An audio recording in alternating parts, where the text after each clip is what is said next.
വാങ്ങുമ്പോൾ 100 കോടി പ്രതിഫലം. മോഹൻലാലിന്റെ അടുത്ത് എനിക്കൊരു 10 കോടി രൂപ അല്ലെങ്കിൽ 25 കോടി രൂപ ഞാൻ ഇപ്പൊ തരാം, നിങ്ങളുടെ ഡേറ്റ് വരുന്നത് എനിക്ക് താല്പര്യമില്ല സുഹൃത്തെ എന്ന് പറയും. ഞാൻ പറഞ്ഞാൽ എന്നെ സംബന്ധിച്ചിടത്തോളം ഞാൻ താരങ്ങൾ എന്നല്ല, അഭിനേതാക്കൾ എന്ന് പറയുന്നത് ഉചിതമായ പേര്. എനിക്കറിയില്ല എന്താണ് സ്റ്റാർ. ഒരു 50 കോടി ഒക്കെ വരുമാനം വാങ്ങുമ്പോൾ അയാൾ വെച്ച് സിനിമയുണ്ടെന്ന് ആ സമരം ആർക്കെതിരെയാണ്? അപ്പൊ താരങ്ങളുടെ പ്രതിഫലം ഇർഷാദക്കയും റോണി ചേട്ടനാണ് നമ്മോടൊപ്പം ഉള്ളത്. നമസ്കാരം. നമസ്കാരം. മഹായാനൊക്കെ പ്രൊഡ്യൂസ് ചെയ്തതാണ് ചേട്ടന്റെ വിധവ. അപ്പൊ പറഞ്ഞത് കേട്ടിട്ടുണ്ട്, അന്ന് ആ സിനിമ പ്രൊഡ്യൂസ് ചെയ്തപ്പോൾ ഒരുപാട് നഷ്ടങ്ങളൊക്കെ സംഭവിച്ചിട്ടുണ്ട്. സമയത്തൊക്കെ ഒരുപാട് പറഞ്ഞല്ലേ, അന്നത്തെ ഒരു വികാരത്തിലെ തള്ളിച്ചെന്ന് പറഞ്ഞു ഇതാണ്. പുറത്ത് ഇവർക്കൊക്കെ പണ്ടേ അറിയുന്ന കഥയാണ്, നമ്മൾ സാധനം ഓപ്പണായി പറയുന്നത്. ഇപ്പം കഴിഞ്ഞ ദിവസമൊക്കെ ആണെങ്കിലും ഈ സുരേഷ് കുമാർ സാറൊക്കെ ഒരുപാട് പ്രൊഡ്യൂസേഴ്സ് അങ്ങനെ ഒരുപാട് കഷ്ടത അനുഭവിക്കുന്ന പ്രൊഡ്യൂസേഴ്സ് ഉണ്ടെന്നൊക്കെ പറഞ്ഞു. അപ്പോൾ ഇങ്ങനെയൊക്കെ കണക്ട് ചെയ്യാൻ പറ്റും. 80കളിലെ കാര്യവും ഇത് ഇപ്പോഴത്തെ കാര്യമാണ്. എന്ന് വെച്ചാൽ അന്നത്തെ നഷ്ടം ഇന്നത്തെ നഷ്ടമല്ല എന്നല്ല. പക്ഷെ എനിക്ക് തോന്നുന്നത് കുറച്ചും കൂടി നീ പറഞ്ഞ പോലെ തന്നെ അതിന്റെ പല പല കച്ചവടമാവുമ്പോൾ ലാഭവും നഷ്ടവും ഉണ്ടാവുന്നത് സ്വാഭാവികമാണ്. എല്ലാ കാലത്തും എല്ലാ കച്ചവടങ്ങളും വിജയിച്ചോളം നിർബന്ധമൊന്നുമില്ല.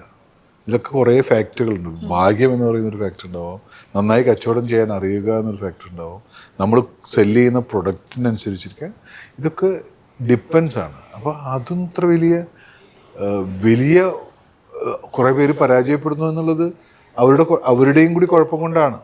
അപ്പം അതാണ് പ്രശ്നം. അതുകൊണ്ട് മലയാള സിനിമ മുഴുവൻ ഇല്ലാതാവുന്നു എന്ന് പറയാൻ നമുക്ക് പറ്റില്ല. എല്ലാ കാലത്തും ഒരുപാട് പേര് പ്രൊഡ്യൂസേഴ്സ് ഇപ്പോൾ ജൂബിലി ഒന്നും സിനിമ നിർമ്മിക്കുന്നില്ല. എത്ര ഹിറ്റുകൾ ഉണ്ടാക്കി ഒരുപാട് പേര് വരികയും പുതിയ ആളുകൾ പോവുകയും, അങ്ങനെ ഇത് സിനിമയിൽ മാത്രമല്ല എല്ലാ ബിസിനസ്സിലും എല്ലാ കച്ചവടങ്ങളിലും ഒക്കെ ഉണ്ടാവും. സിനിമ ഒരു സമരം എന്നൊക്കെ ഉള്ളതിനെ പിന്നെ എന്തിനേക്കാൾ ഉപരിയുണ്ടല്ലോ സിനിമ. നമ്മളൊരു ഒക്കെ പറയുമ്പോൾ അതൊരു ബിസിനസ് എന്ന് പറഞ്ഞേക്കാൾ ഉപരി ഇതിപ്പോൾ ഒരു നമ്മൾ ഒരാളുടെ മനസ്സിൽ തോട്ട് വന്ന് അയാളത് എഴുതി തുടങ്ങി, അത് പിന്നെ ഒരു ഡയറക്ടറോട് എത്തിച്ച് ഡയറക്ടറും ഈ തിരക്കഥാകൃത്തും കൂടി അതിന് തക്കതായ എന്താ പറയുക അഭിനേതാക്കളെ കണ്ടെത്തി കാസ്റ്റിംഗ് ചെയ്ത് ഇപ്പം ഈ പടത്തിലായിക്കോട്ടെ, ഇത് 80കളിലെ പടത്തിലായിക്കോട്ടെ 60കളിലെ പടത്തിലായിക്കോട്ടെ, ഇതിൻ്റെ പ്രോസസ്സ് ഒന്ന് തന്നെയാണ്. പക്ഷെ ഇതിലെന്താണ് ഏത് സിനിമയെ വിജയിക്കുക എന്നുള്ളത് സത്യം പറഞ്ഞാൽ അങ്ങനെയാണെങ്കിൽ സലീം ജാവേദിനോ അല്ലെന്നുണ്ടെങ്കിൽ MT സാറിനോ അല്ലെങ്കിൽ ദാമോദരൻ മാഷിനോ ശ്രീനേട്ടനോ ഒരാൾക്കും ഫ്ലോപ്പുകൾ ഉണ്ടാവണ്ടല്ലോ.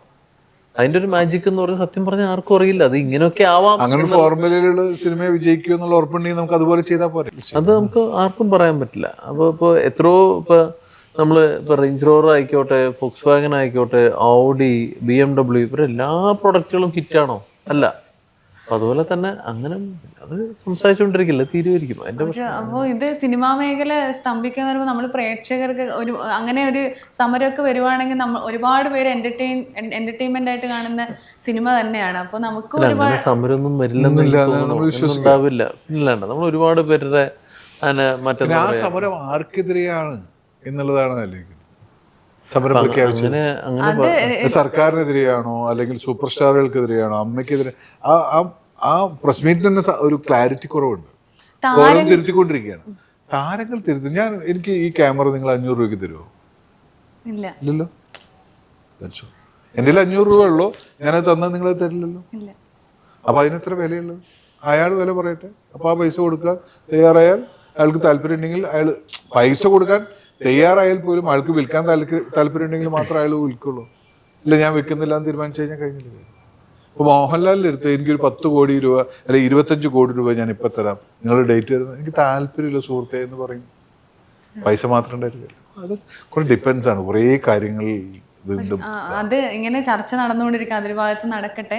അപ്പോൾ താരങ്ങളൊക്കെ ഒരാളുടെ കൂട്ട് ഞാൻ പറഞ്ഞാൽ എന്നെ സംബന്ധിച്ചിടത്തോളം ഞാൻ താരങ്ങൾ എന്നല്ല, അഭിനേതാക്കൾ എന്ന് പറയുന്നത് ഉചിതമായ പേര് എനിക്ക് എപ്പോഴും തോന്നിയിട്ടുള്ളതാണ്. കാരണം ഇവര് എനിക്കറിയില്ല എന്താണ് സ്റ്റാർസ്. ഞാനൊന്നും ഇപ്പോൾ സ്റ്റാർസ് എന്ന് പറഞ്ഞപ്പോൾ നമ്മളിപ്പോൾ മമ്മൂക്കയോടൊപ്പം അഭിനയിച്ചിട്ടുണ്ട്, ലാൽസോടൊപ്പം അഭിനയിച്ചിട്ടുണ്ട്. എനിക്കൊരിക്കലും ഒരു താരങ്ങളായിട്ട് ഞാൻ അവരുടെ ബിഹേവിയറിൽ എനിക്ക് ഫീൽ ചെയ്തിട്ടില്ല. ഇപ്പോൾ വേറെ ഭാഷകൾ ഇപ്പോൾ അഭിനയിക്കുമ്പോണ്ടാവും, അതിനുള്ള ഭാഗ്യം ലഭിച്ചിട്ടില്ല. പക്ഷെ അല്ലാതെ എനിക്ക് നമ്മുടെ കുടുംബത്തിൽ ആരൊക്കെയാണ് അങ്ങനെ തന്നെ നമുക്ക് ഫീൽ ചെയ്തിട്ടില്ല. എനിക്കറിയില്ല കേട്ടോ. നമ്മളിപ്പോ ഇനിയിപ്പോ ഞാൻ പറഞ്ഞത് ഞാൻ അവരെ കാണുന്ന അഭിനേതാക്കളായിട്ടാണ്, താരങ്ങളല്ലെന്നൊക്കെ പറഞ്ഞ് എനിക്കറിയില്ല. അതുപോലെ ചില ഇഷ്ടപ്പെടുന്ന ആൾക്കാരുണ്ടാവുക, എനിക്ക് അതിനോട് വിയോജിപ്പുണ്ട്. അഭിനേതാക്കൾ എന്ന് അവരെ എല്ലാവരും ഒരുമിച്ച് പറയുന്നതാണ് നല്ലതെന്ന് എനിക്ക് തോന്നുന്നു. എന്ന് എൻ്റെ ഒരു അഭിപ്രായം ഞാൻ പറഞ്ഞത്, നിങ്ങൾ അടിച്ചേൽപ്പിക്കല്ല, എൻ്റെ ഒരു അഭിപ്രായം. അല്ല, പൊതുവെ താരങ്ങൾ എന്ന് പറഞ്ഞിട്ട് ഞാൻ ചോദിക്കുന്ന ബിൻഷ, അങ്ങനെയാണെന്നുണ്ടെങ്കിൽ ഗവൺമെന്റിന് എന്തുമാത്രം ടാക്സ് ആയിട്ട് നമ്മൾ ഇപ്പോൾ ഈ ഒരു വ്യവസായം കൊടുക്കുന്നു? ഗവൺമെന്റ് എന്തുകൊണ്ട്, ഗവൺമെന്റ് ശരി ഓക്കെ, നമുക്ക് ഇവർക്ക് ഇത്രയും ബുദ്ധിമുട്ട് അനുഭവിക്കല്ലേ, എന്തുകൊണ്ട് ഇവർക്ക് നമുക്ക് ഇത്രയും 18% GST 10% സ്റ്റേറ്റ് ഗവൺമെന്റും എൻ്റെ കറക്റ്റായിട്ടെങ്കിൽ അനുവാദികമായിട്ടുള്ള ടിക്കറ്റ് റേറ്റ് എനിക്ക് ഓർമ്മയില്ല. അപ്പോൾ ഗവൺമെന്റ് എന്തുകൊണ്ട് ശരി നമുക്ക് ഇന്ന് പോലെ കുറച്ച് കൊടുത്തേക്കാം എന്നുള്ള, അങ്ങനെ അവർക്കും ചെയ്യാലോ. ഞാൻ ടെക്നീഷ്യന്മാരും നടന്മാരും എന്നല്ലാതെ എല്ലാവരും ഇതിനകത്ത് ഭാഗമാവാമല്ലോ.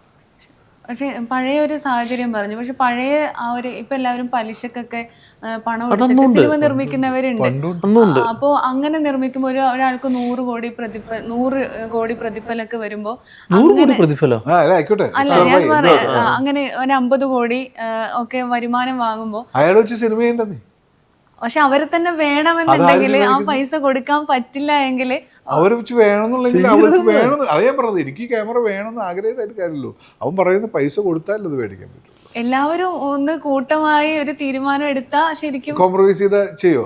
ഞാൻ കുറച്ച് വില ചോദിക്കാം ആ ക്യാമറയുടെ, ഞാൻ ഒരു പണി ചെയ്യാം, 500 എന്നുള്ള 1000 ആക്കി കൊടുക്കാം. കോംപ്രമൈസ് അല്ല. അപ്പോ ഒരു കോംപ്രമൈസും ഇല്ല. അയാൾ എനിക്കുള്ള വില ഞാൻ പറയും.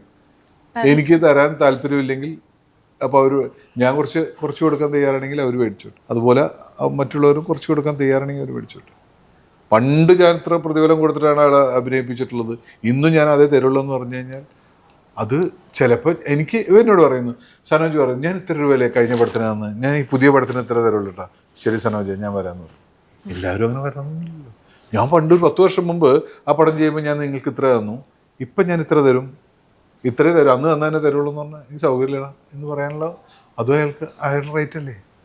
അത് നമ്മുടെ വിഷയമല്ല. നമുക്ക് അരികിലേക്ക് വരാം. അപ്പൊ താരങ്ങളുടെ പ്രതിഫലം താരങ്ങൾ തന്നെ തീരുമാനിക്കട്ടെ. തീർച്ചയായിട്ടും.